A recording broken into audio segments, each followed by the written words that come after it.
Jake Martinez's skull felt like a malfunctioning plasma core had exploded inside it. He cracked open one eye and immediately regretted it.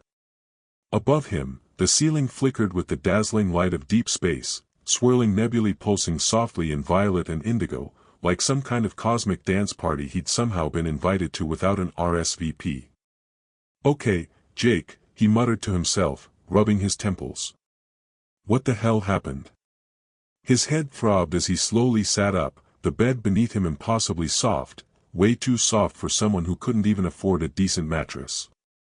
This wasn't a place Jake recognized. The walls were smooth and metallic, glowing faintly with an otherworldly light that screamed expensive technology rather than any normal hotel lighting. He groaned, leaning forward, trying to make sense of it. Yesterday, game show audition. That's all I remember. I think. The room around him was ridiculously pristine, nothing like the chaos of his usual existence. It practically hummed with wealth, like a luxury ad on intergalactic TV. There was no way he could afford any of this. On the nightstand, a small piece of paper caught his eye. It was elegantly written in 3 languages, none of which made any sense to him. One was definitely English, but the other 2 looked like ancient hieroglyphics crossed with algebra. He grabbed it, squinting at the English part, which read, "Dear husband, we're at morning meditation. Breakfast in the fridge. P.S. Don't try to escape. Ships in hyperspace. Love, your wives." Jake blinked. Wives? He stared at the note for what felt like an eternity. This had to be a prank. Maybe one of those weird games where people wake up in fancy hotels for a hidden camera show. But then, the word hyperspace jumped off the paper like an alien threat. Hyperspace? His mind raced. Wait, did I get married? No, this has to be a joke. He stumbled out of bed and toward the window, if that's what it was. And slammed his face into it, only realizing a split second later that it was a wall of glass. Beyond it? A streaking ribbon of stars, all moving in ways that didn't make sense. No. No. This isn't real. Jake pressed his palms against the transparent wall, heart pounding in his chest. This is not happening. I went to a game show, not a spaceship. His head spun. He turned away, shaking, only to trip over a piece of furniture that definitely didn't belong in a place that looked like an actual starship. A voice suddenly interrupted his panicking thoughts. "Good morning, Jake." He froze. The voice wasn't in his head, but it might as well have been. It was female, cheerful, and, oddly, from everywhere at once. His eyes darted around the room, his body tensing. "Good morning, Jake," the voice repeated. "I'm Alice. Your personal assistant, holographic system, and witness to yesterday's ceremony." Jake's stomach dropped. Ceremony? What the hell was happening? A holographic figure materialized in the center of the room, a woman in a crisp business suit, her face glowing with an expression that was both professional and apologetic. You're a hologram." Jake stammered, bewildered. "Technically, I'm an artificial intelligence with holographic capabilities, but yes, on a spaceship, correct? And, I'm afraid, this ship is mine." Jake stared at the hologram, speechless. His brain was lagging like an old computer. Wait. You said husbands." His voice cracked as the panic finally began to set in. "What do you mean by wives?" Alice's hologram tilted her head slightly, like she was about to offer some kind of explanation. "This might be easier if you sit down," she said gently, almost sympathetically. Jake took a few unsteady steps back, slumping into the bed. His mind raced. This was insane. A game show? Wives? Hyperspace? Was he still dreaming? He blinked several times, hoping to wake up in his cramped, dim apartment. But no, the view outside was still wrong. I'm sitting down, Alice. Please, explain. Alice's expression turned a little sheepish. Right. Well, remember that game show you auditioned for yesterday, Galactic Love Connection? The one you were so eager to win to pay for college? The memories came flooding back, the cheap, sketchy studio, the overly glamorous host with the bizarre accent, the stunning contestants who seemed impossibly perfect. He had wanted to win. He remembered that. He needed the money. But then he remembered something else. His throat tightened. Yeah. I remember. I was supposed to win money for college. Alice's holographic image flickered, her form shifting like a projection struggling to remain stable. About that, Jake, there's good news and bad news. Jake's heart skipped a beat. What? What good news? The good news is, you technically did win. He blinked. Great. So, what's the bad news? Alice's expression became more serious. The bad news is, the prize wasn't money. Jake stared at her. His voice came out strangled. Then what was the prize? A legally binding marriage contract with 3 of the most wanted fugitives in known space, Alice said without skipping a beat. There was a long silence. Then Jake let out a strangled laugh, shaking his head. What? Fugitive, wait, hold on. Fugitives. Are you saying I'm married to 3 criminals? Because You technically are, yes, Alice interrupted smoothly, as if talking about a regular Tuesday. But here's the fun part, they've fallen in love with you. Jake's jaw dropped. Wait, what? They've what? Alice's hologram smiled apologetically. Well, according to my analysis, they really have. Now, technically, the entire situation was a strategic con.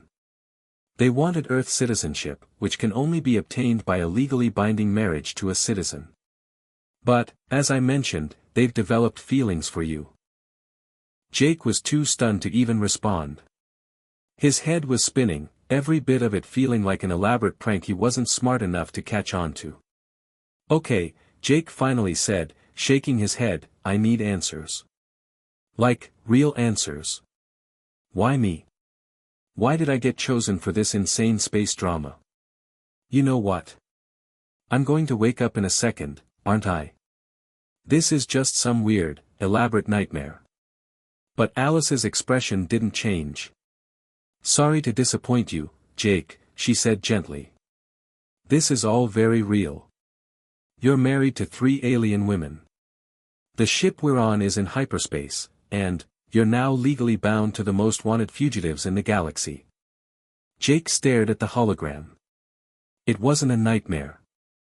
It was his life now.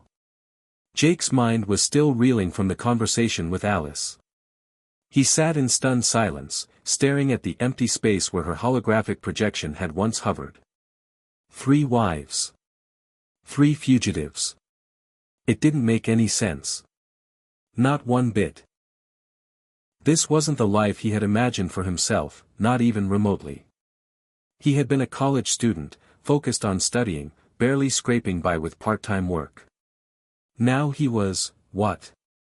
An accidental husband to a trio of outlaws? He took a deep breath, willing himself to calm down. This couldn't be real. It had to be some kind of joke, a scam of some sort. But when he stood up and glanced out the window, the stars in the distance didn't shift. They remained fixed in place, like they'd been waiting for him to notice. This wasn't a dream. This was his reality now. The universe was playing by its own rules, and he was the pawn. Jake. The voice cut through his thoughts. It was smooth, confident, and unmistakably feminine. Jake turned around, nearly bumping into the bed as he did so. Standing in the doorway of the room was a tall woman, with long, flowing dark hair that shimmered like the edges of the nebula outside the ship's hull. She was wearing a skin-tight suit that looked like it could have been designed for combat, or something more fashionable in another galaxy. Her eyes glowed faintly, the color shifting from deep green to amber as she scanned him. Jake's jaw dropped. Hi. Her lips curled into a soft smile. I'm Mara. She stepped forward with the grace of someone who moved through worlds, not just rooms. I think we need to talk. Mara was, as Alice had said, one of the 3 women Jake was now bound to by an intergalactic marriage contract. The fugitive part, Jake would learn soon enough, wasn't just a title, it was a lifestyle. As she led him through the ship's immaculate corridors, Jake couldn't help but feel the weight of the situation pressing down on him. They passed doorways lined with glass walls that revealed stunning views of the galaxy, nebulae, star systems, and celestial bodies that made Earth seem small, insignificant even. Look, Mara said, as they came to a door that slid open with a soft hiss, I know this is a lot to process, but we need to discuss what happens next. Jake barely had a chance to step inside before he was greeted by a room full of imposing figures. There, sitting at a sleek metal table, were 2 more women, each more striking than the last. One of them was leaning back in her chair, arms crossed. She had platinum blonde hair that looked like it belonged in a high-fashion magazine, and her piercing blue eyes flickered as they locked onto Jake. Her presence alone made him feel like he was under a microscope. The other woman stood near the window, her silhouette dark against the backdrop of swirling stars. Her long black hair cascaded down her back, and her aura was more serene than the others, but no less intense. Her deep brown eyes seemed to see right through him as she turned to face him. Mara gestured toward the table. Jake, meet Kira and Nyx. Jake opened his mouth to say something, but the words didn't come out. His brain was still too busy processing everything. 3 wives, 3 criminals, a bounty on my head, and now I'm stuck in space with them. This is insane. Kira, the one with the striking blue eyes, was the first to speak. Her voice was smooth and commanding, with an edge of amusement that Jake wasn't sure if he liked or feared. Nice to meet you, Jake, she said, standing up from the table and offering him a hand. We don't usually do this, but our circumstances are a little different. You should be grateful, though. You're the first person we've ever married who wasn't immediately looking for a way out. Jake stared at her hand, then at her, confused. Wait. You married me because I was part of some game show. Mara took a seat at the table, casually pouring a drink from a bottle Jake hadn't seen before. Not just any game show. Galactic Love Connection was a test. One that got us all what we needed. She took a sip, then continued, and the way we saw it, you were our best option. Jake's eyebrows shot up. I'm your best option. Nyx, still standing by the window, turned and gave him a soft, almost melancholic smile. You've got potential, Jake. That's why we picked you. And not just because you happen to be a contestant on a game show. No, it's something deeper. You've got a spark. Yeah, Kira added with a smirk.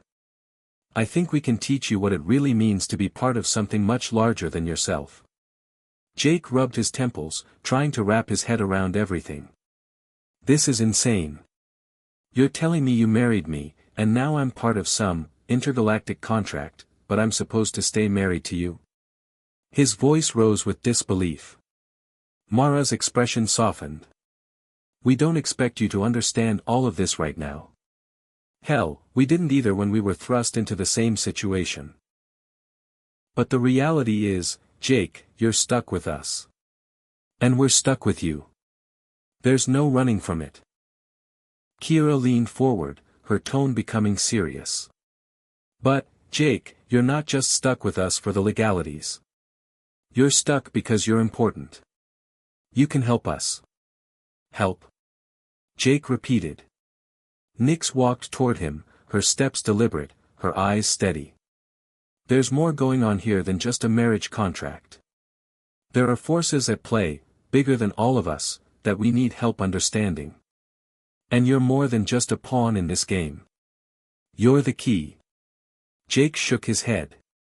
I'm just some random guy who got caught up in a crazy situation.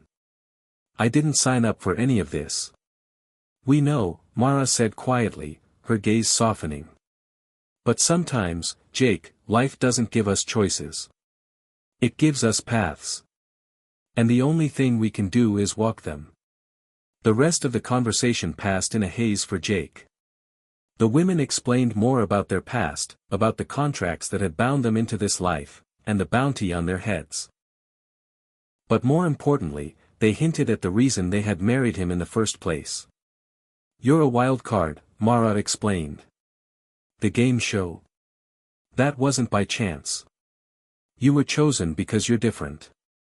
You can think outside the box, and you're not afraid to get your hands dirty. Kira smiled at that, a glint of admiration in her eyes. We needed someone who could adapt quickly. Someone who could deal with the unexpected. And trust me, Nyx added, you will be dealing with a lot of unexpected things. Jake didn't know if he was ready for this. But one thing was clear, there was no going back. Jake Martinez had survived his first day in space. Technically, that should have been the title of a victory speech.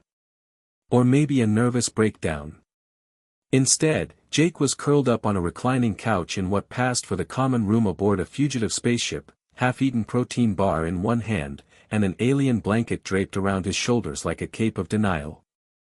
So, he said slowly, looking at the three women now sharing the room with him, is there a handbook for all this? You know, for the whole married to three space criminals situation. Mara snorted from across the room. She was casually disassembling a plasma rifle on the table, cleaning its internal components with the casual elegance of someone polishing a wine glass. There's a handbook, but it's banned in 3 sectors and labeled erotica in 7. Kira, lounging against a wall-mounted grav couch, rolled her eyes.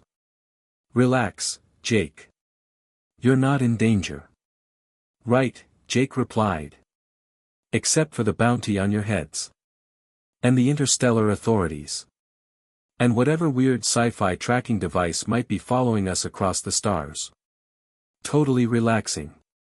Nyx looked up from a data console where she was monitoring hyperspace routes. Technically, we wiped our trail 4 jumps ago. Jake blinked. I don't even know what that means. Nyx gave him a soft smile. It means, for now, we're safe. Safe. That word echoed in his brain for a moment longer than it should have. Because nothing about this situation felt safe. Not the ship. Not the galaxy. Not even the 3 beautiful, competent, and possibly homicidal women now legally married to him. Still. Jake couldn't deny it. Some part of him didn't want to go back. Later that evening, Mara pulled him aside in one of the ship's narrow passageways. The walls hummed faintly with energy, not unpleasant, but omnipresent, like a nervous heartbeat under metal skin. We're going to run a job soon, she said quietly. Simple pickup. You won't be involved, but you should know, the crew we're meeting doesn't exactly play nice. Jake raised an eyebrow. Define not nice. Pirates. But professional ones, she said. Think business suits, but with swords. Jake groaned. You know, on Earth we call that a board meeting. Mara cracked a grin. You're adjusting. Am I? Because I still wake up every 30 minutes convinced I've been kidnapped by space fashion models with laser guns. She leaned in slightly, just enough to make Jake's heart stumble. You weren't kidnapped, Jake. You were chosen. He swallowed. For what, exactly? Her smile faded just a little. We're still figuring that part out. The ship dropped out of hyperspace near a mining station orbiting a dying planet. Rusted satellite dishes and broken solar panels drifted like bones in orbit. Kira brought the ship into docking alignment, hands steady on the controls. Nyx monitored comm traffic for any unusual spikes. Jake sat nervously in the corner of the cockpit, gripping the armrest like it owed him money. Why do I feel like we're about to walk into a trap, he muttered. Because, Nick said without looking away from the screen, we probably are. Mara stood near the exit hatch, strapping a pistol to her thigh. That's why we brought backup. Jake glanced around. Wait, who's backup? Mara looked at him. His eyes widened. Me? I don't even know how to hold a gun. Perfect, Kira smirked. No one suspects the clueless human husband. They entered the station in two groups. Mara and Nix went ahead to meet the contact. Jake and Kira stayed back in the docking corridor. Kira handed him a small device. Emergency recall beacon.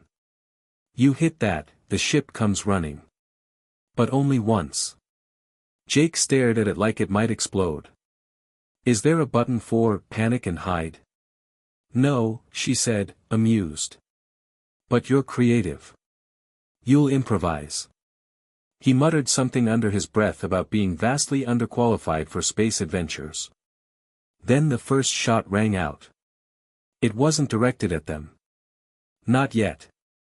But Jake instinctively ducked as the echo of plasma fire bounced down the corridor. Kira cursed under her breath. I told her not to meet them face to face. Idiot pirates. She tapped her comm. Mara, report. Static. Jake's stomach dropped. That's bad, right? Very bad. Kira turned, eyes narrowing. Jake, stay close. And no matter what happens. I hit the recall button. No.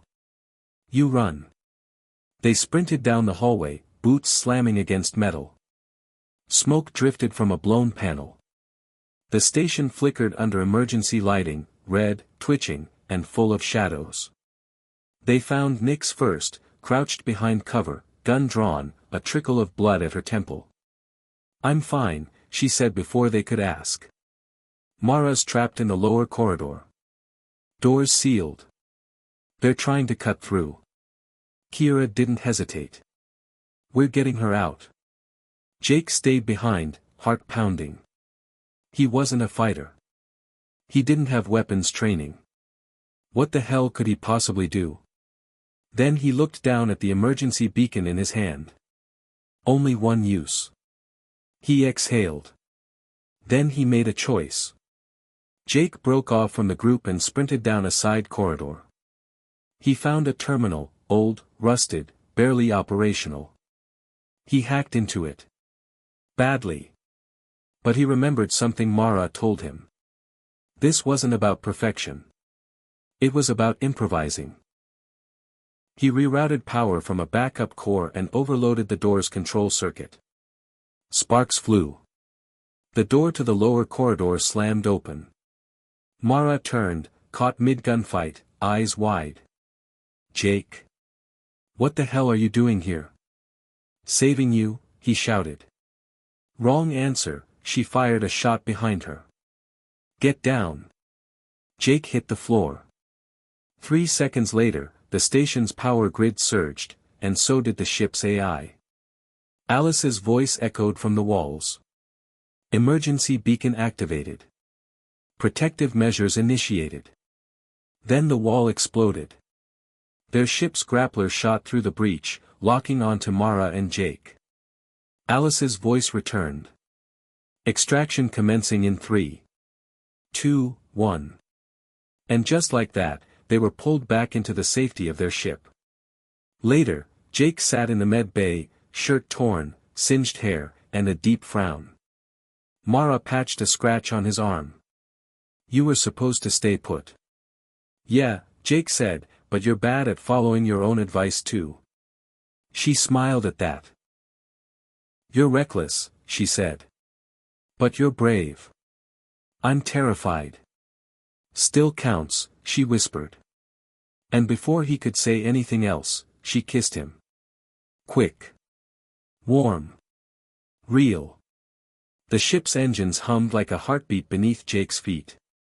He stood in the hallway outside the cockpit, pretending to check a diagnostic screen while sneaking glances through the glass door. Inside, Mara and Kira were arguing again, low voices, sharp gestures, tension like static in the air. You want to take him to Echelon Prime? Kira hissed. That's suicide. It's our only shot, Mara replied. He deserves the truth. Jake's brow furrowed. He backed away quietly, returning to the main hold where Nyx was meditating beside the glowing center console. Her eyes opened as he entered, as if she already knew what he'd heard. You're not wrong to listen, she said softly, but you should be careful with what you learn. Jake raised an eyebrow. That sounds ominous. Nyx gave him a faint smile. You're learning how we work.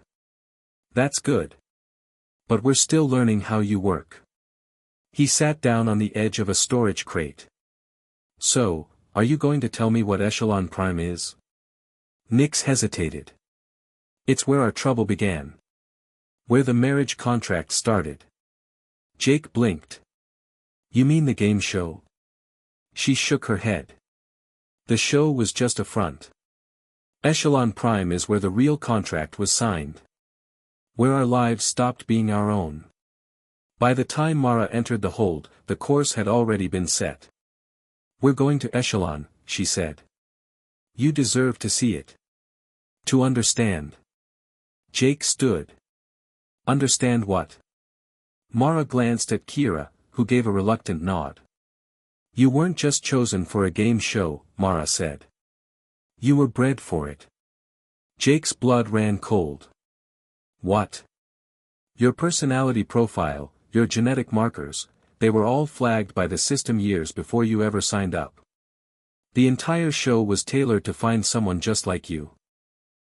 Jake stared at her in disbelief. I'm not some project. I'm just a guy from Earth, Kira said, her voice low.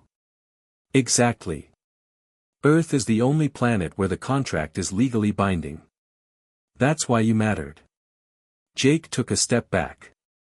So this was never about love? No, Mara said. But it became about you. Echelon Prime wasn't a planet. It was a floating city carved into the skeletal remains of a hollow moon, 1 part research lab, 1 part luxury resort, and 3 parts corrupt bureaucratic sinkhole. They landed on the outer ring, where the station's glow was dim and its shadows deep. Mara led the way through customs, her posture rigid. Jake followed close behind, hood up, heart racing. Kira walked beside him, every motion sharp, watchful.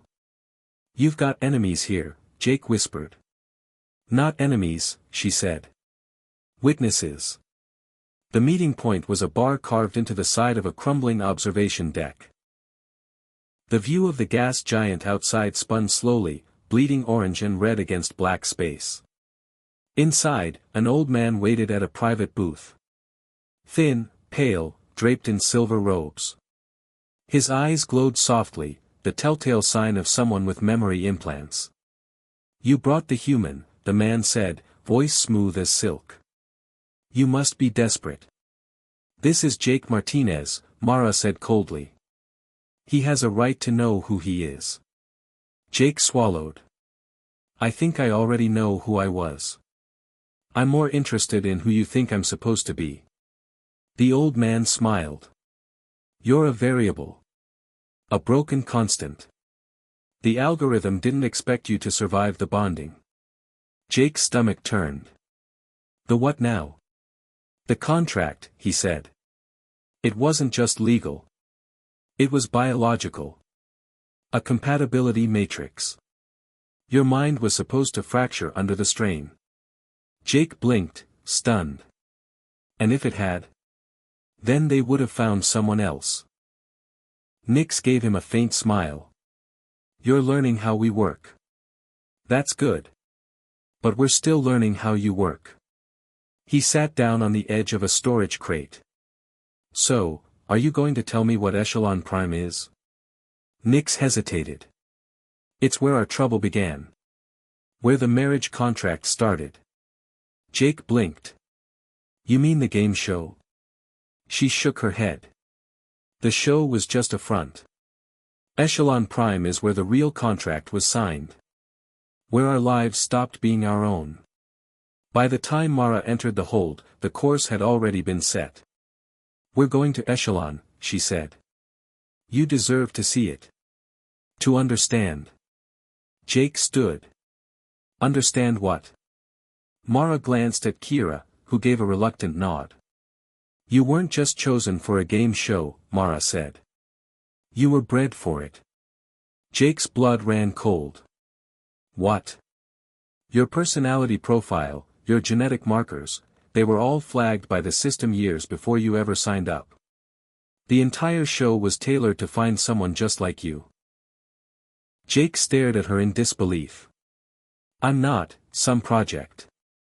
I'm just a guy from Earth," Kira said, her voice low. "Exactly. Earth is the only planet where the contract is legally binding. That's why you mattered." Jake took a step back. "So this was never about love?" "No," Mara said. "But it became about you. Echelon Prime wasn't a planet. It was a floating city carved into the skeletal remains of a hollow moon, 1 part research lab, 1 part luxury resort, and 3 parts corrupt bureaucratic sinkhole. They landed on the outer ring, where the station's glow was dim and its shadows deep. Mara led the way through customs, her posture rigid. Jake followed close behind, hood up, heart racing. Kira walked beside him, every motion sharp, watchful. "You've got enemies here," Jake whispered. "Not enemies," she said. "Witnesses." The meeting point was a bar carved into the side of a crumbling observation deck. The view of the gas giant outside spun slowly, bleeding orange and red against black space. Inside, an old man waited at a private booth. Thin, pale, draped in silver robes. His eyes glowed softly, the telltale sign of someone with memory implants. "You brought the human," the man said, voice smooth as silk. "You must be desperate." "This is Jake Martinez," Mara said coldly. "He has a right to know who he is." Jake swallowed. "I think I already know who I was. I'm more interested in who you think I'm supposed to be." The old man smiled. "You're a variable. A broken constant. The algorithm didn't expect you to survive the bonding." Jake's stomach turned. "The what now?" "The contract," he said. "It wasn't just legal. It was biological. A compatibility matrix. Your mind was supposed to fracture under the strain." Jake blinked, stunned. "And if it had? Then they would have found someone else." Back on the ship, Jake didn't speak for a long time. He sat in the med bay, staring at his own reflection in the mirror. He didn't look like an anomaly. He looked tired. Pale. Scared. Mara found him there, sitting in silence. "You were never supposed to survive," she said softly. "But you did." Jake shook his head. "And that makes me what, some kind of miracle?" "It makes you ours," she replied. He looked at her. "I don't know what that means anymore." She stepped closer. "It means you get to decide who you are. Not them. Not the contract." Jake met her gaze. "So why didn't you tell me any of this earlier?" Mara sighed. "Because I was afraid, that if you knew, you'd run." The next day, the bounty dropped. All across the network, wanted posters. The crew's names. Their ship. Their faces. And Jake's. "Someone leaked our location," Kira growled, slamming her fist into the console. "Someone wants us gone," Nick said calmly. "No," Jake said. "They want me." The room fell silent. He stepped forward, voice steady. "They want to erase me from the system. Because I'm the only one who didn't break." The ship went dark. Every light dimmed. Every console screen shut down.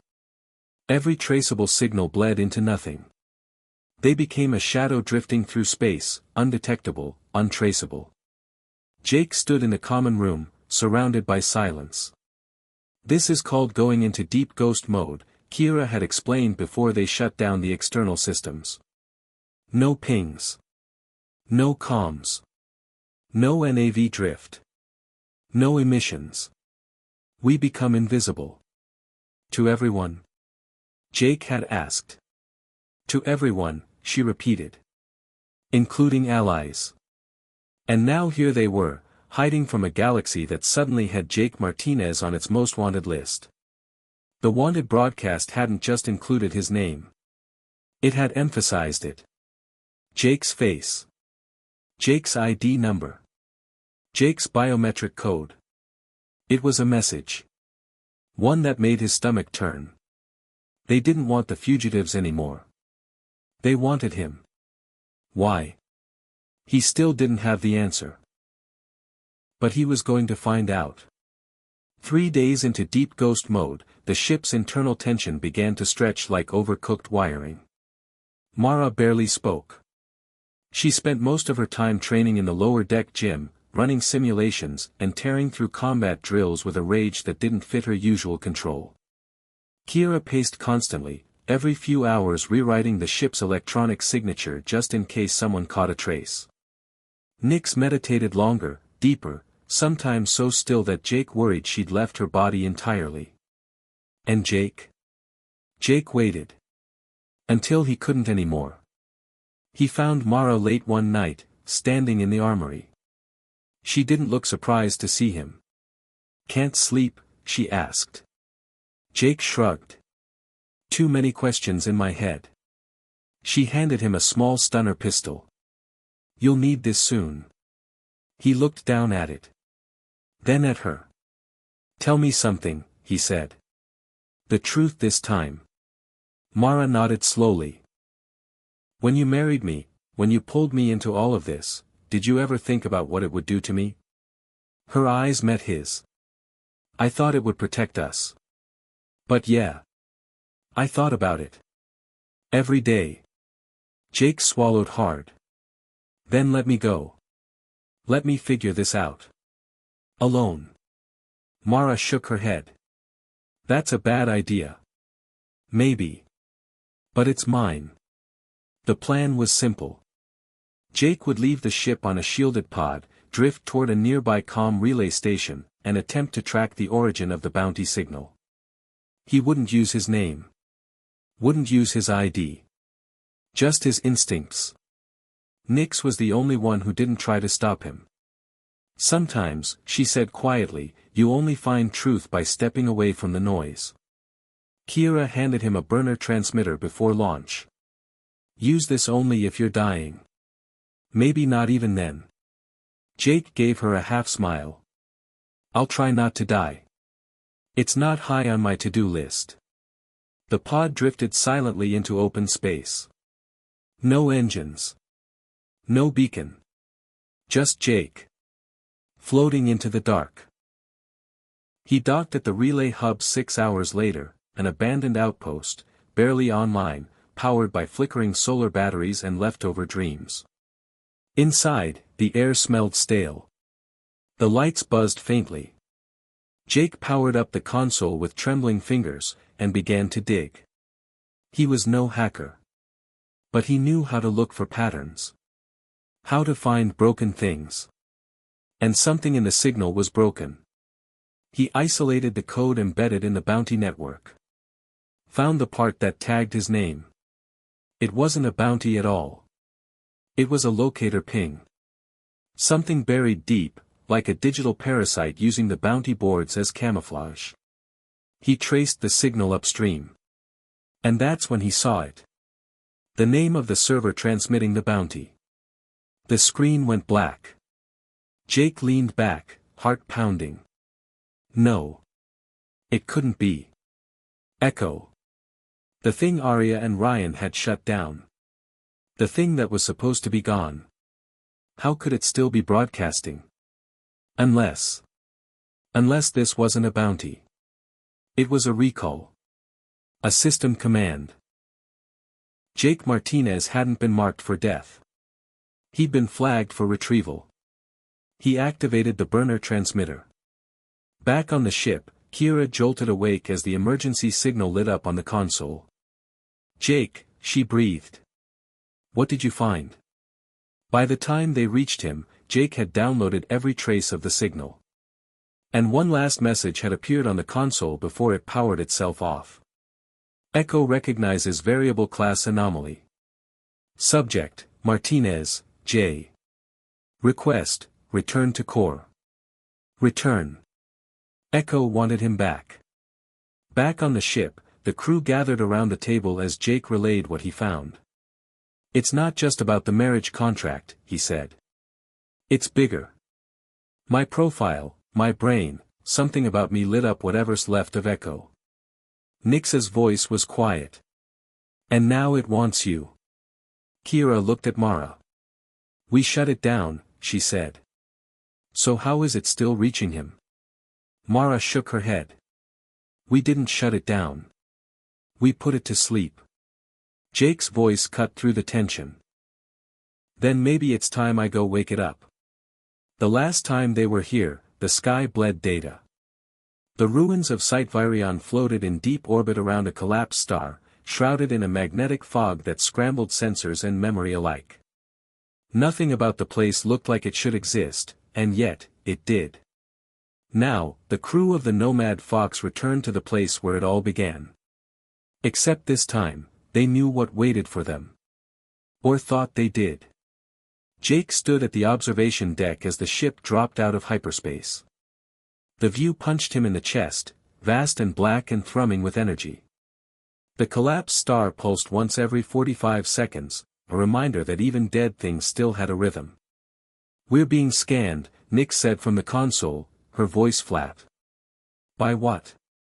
Kira asked. Jake answered. "Not a ship. A system." They docked at what remained of Scifi, just a broken platform and a few floating data towers, still lit from within by a soft blue glow. They suited up and moved carefully, the sound of their boots echoing through artificial gravity that shouldn't still be working. Jake walked in front. He didn't know how, but the place felt familiar. Like muscle memory. Like something deeper than recollection. "It knows you're here," Mara said quietly. Jake nodded. "It's been waiting." The moment they stepped into the main chamber, the lights activated. No movement. No sound. Just that same voice from before, the one that spoke from everywhere and nowhere. "Anomaly, confirmed. Return protocol engaged. Phase Alpha, reconciliation." Jake felt a pressure behind his eyes. Not pain, exactly, more like calibration. He took a step forward. The room shifted. Gone were the broken consoles and crumbling walls. In their place, light. Geometry. Memories from a life that wasn't his. He was suddenly standing in a corridor he didn't recognize, but his body did. A white hallway. Sterile. Clinical. Children's voices in the distance. And then, a name, spoken not aloud, but inside him. Project Hermes. Jake staggered. "Did you hear that?" he asked. Kira shook her head. "Hear what?" It said. Project Hermes. Nick stiffened. That was a genetic engineering directive. Illegal. Shut down a decade ago. Mara turned sharply. "Jake, what do you remember about your childhood?" He blinked. "Not much. Just a foster home. Some files. Nothing concrete." "Because there was nothing to remember," Nick said. "You were grown. Not born." Jake froze. "No. That can't be right." "Echo doesn't lie," she said softly. The light shifted again. More memories that weren't his. A lab. A cradle. Wires. Test results. Reports. Symbols in a language designed for machines. Jake collapsed to one knee. Mara knelt beside him. "Jake, listen to me. You're not just a person. You're a test case. He shook his head. I'm me. I'm real. You are, she said. But they made you real on purpose. Echo's voice returned. Project Hermes, outcome achieved. Subject Martinez, variable stable. Proceed to phase beta, integration. What does that mean? Kira demanded.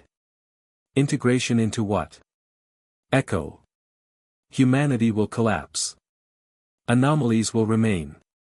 Stability requires fusion. Jake stood again. No, he said. You don't get to decide who survives. That's not your job. It is now. The floor beneath them lit up with rings of data, encircling Jake, scanning him. He turned to Mara, voice shaking. I don't want to be a system. I want to be a person. You already are, she said. You made that choice the second you stepped off that escape pod. But Echo had other plans. The chamber around them began to distort, warping into a simulation chamber, identical to the one from their last encounter. Except this time, it was decaying. The sky shattered in panels. Memory strands bled across the air like aurora. Observer units unstable. Final alignment required. Jake looked at Mara. I think if I walk into that core, I shut it down for good. Kira stepped forward. Or you become part of it. Jake gave her a sad smile. Then let's find out which. He stepped into the final ring of light. And the world went white. Inside the core, time stopped. Jake stood in an endless white space, and in front of him, himself. Not a reflection. Not a clone. A version. The one who said yes. The one who gave in. The one Echo wanted. You're what I could have been, Jake said. I'm what you were built to be, the other said. But I chose something else. Yes, the reflection said. You chose to break the model. And now the model is breaking you. Jake narrowed his eyes. Let it. And then, he reached out. Touched the reflection. And deleted it. Not with code. With choice. Outside, the simulation shattered. Echo screamed, not with sound, but absence. A vacuum cry. The core shut down. The towers dimmed. The last ring of light collapsed inward. Dot and Jake fell. Mara caught him on the deck, seconds later. Is he breathing? Kira called out. Nyx pressed her fingers to his forehead. He's alive. And for the first time in her life, she looked afraid. But Echo isn't. Finale, stars, screws, and starlight. Previously. Jake Martinez entered Echo's core and made the one choice no simulation could predict, free will. In doing so, he didn't just end a protocol, he ended a prophecy. And now, he has to live with it. There was no explosion. No climactic fanfare. When Echo died, it didn't scream. It sighed. Across the deep black of space, 1,000 hidden satellites blinked off. Servers went quiet. Simulations dissolved.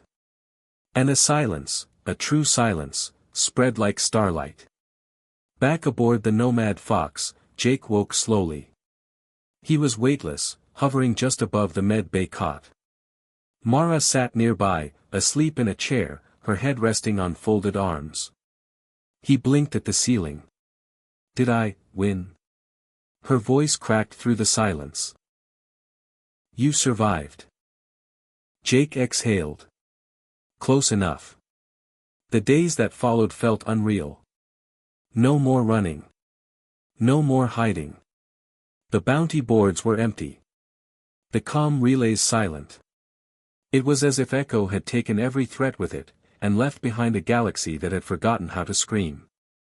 Nyx called it the reset quiet.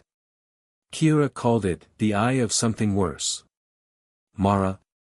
She just called it peace. But Jake could still feel it. In his bones. In his blood. Something had changed. They returned to Solaris 7. No alarms. No red carpets either. Just the station. As they'd left it. Almost like nothing had happened. Jake sat in the docking bay for a long time before stepping out. "This is it?" he asked. "No fireworks," Kira said. "No parades. Just freedom. Feels empty. It always does at first." In the following weeks, the crew splintered briefly.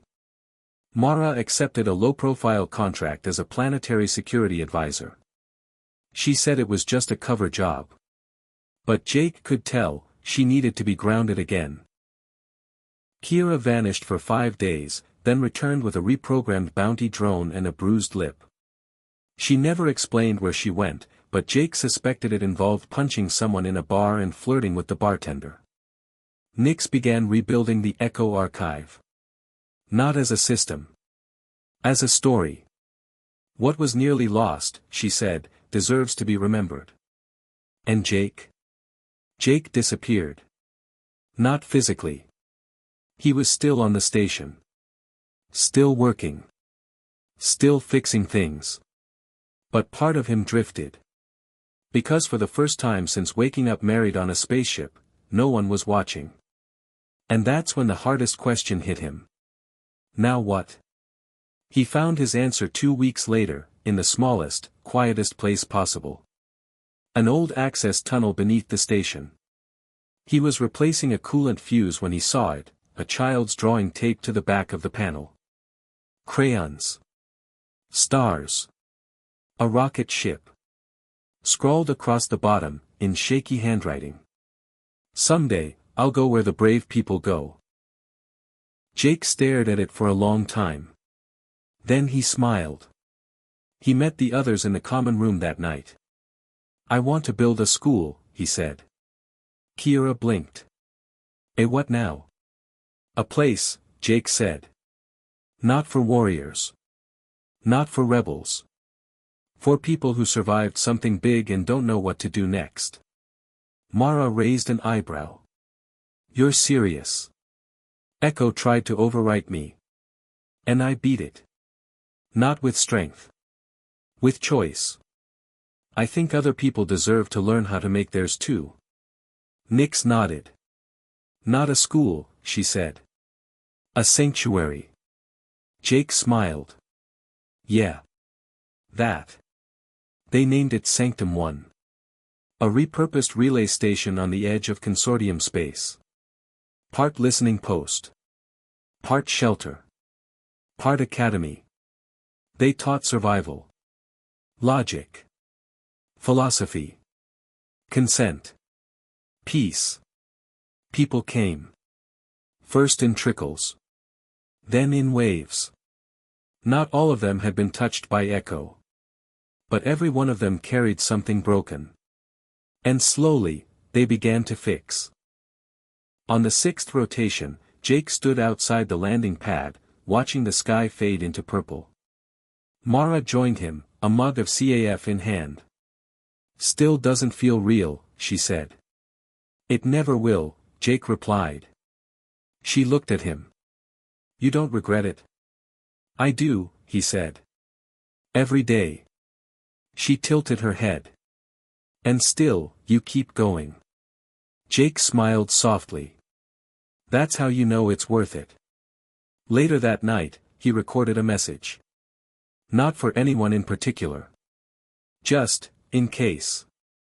If you're hearing this, you're probably wondering what the hell happened. The short version. I died. I lived. I chose. In that order.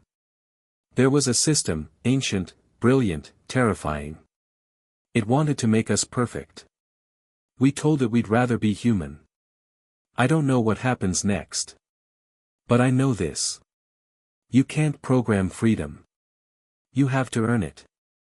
One decision at a time. So if you're broken, welcome. You're in the right place. He saved the file. labeled it Legacy 01, and walked back into the light.